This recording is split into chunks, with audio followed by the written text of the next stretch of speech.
Anchors Away 90-second RV park reviews. Here's your host, Brent. Okay guys, I'm at Lost Alaskan RV Park in Alpine, Texas, which is just outside of Big Bend National Park. So we're heading over to Big Bend National Park this afternoon. All of the sites here are full hookups, power, water and sewage. They've got gas on site so you can refill your gas tanks if you need to.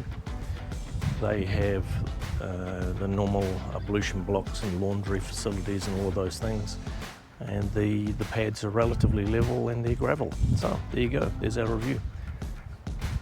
See you next time, guys. Thanks for watching Anchors Away RV park reviews.